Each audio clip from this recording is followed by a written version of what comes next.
My administration will never back down in demanding immigration control.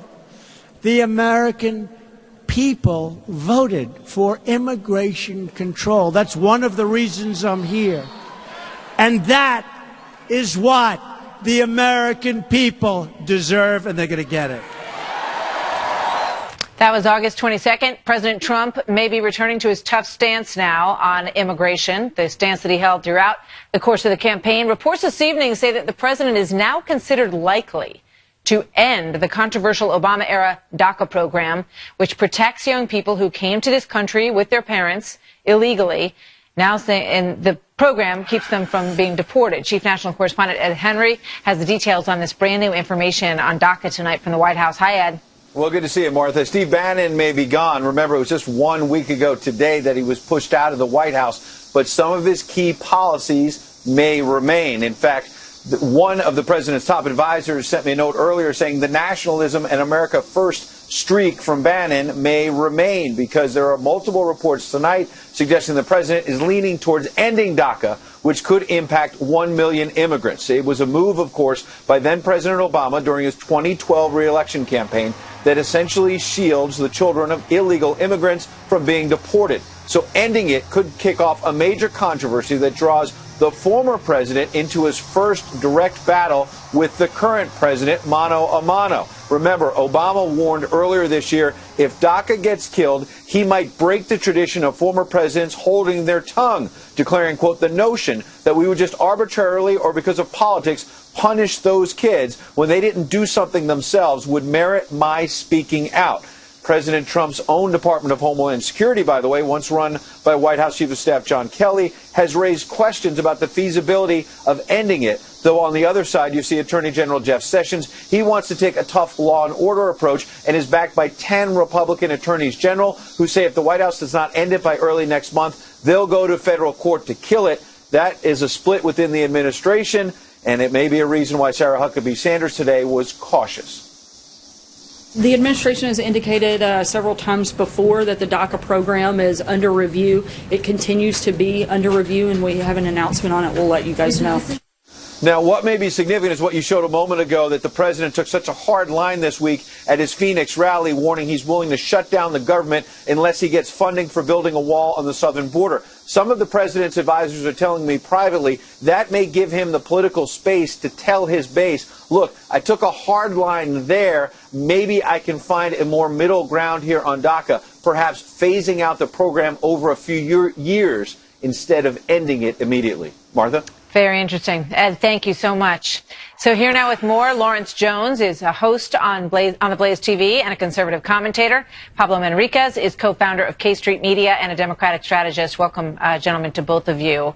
There has been a lot of, good evening, there's been obviously a lot of division on this issue from day one. So Lawrence Jones, let me start with you.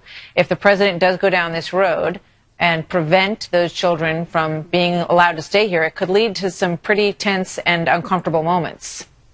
But it's the right thing to do, Martha. Either we're a country of laws or we're not.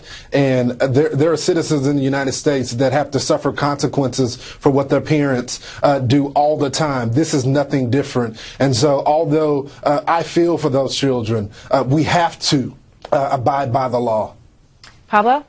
No, we don't. I mean, we did abide by the law, but there's a lot of wiggle room there, Lawrence. I mean, and you're not the only one who feels for these people. President Trump has said that these are incredible kids, and I want to put like just to put this in perspective. There are three really important points I want to make here tonight. First of all, and this gets underreported, but Stephen Miller, the author of the RAISE Act, which proposed cutting legal immigration in half, and everybody pretty much in politics said that it was dead on arrival, has no longer been accepted into the room, or he's no longer invited to the conversations that are going on about DACA. So that is an early indicator that perhaps it is going toward more of a centrist position.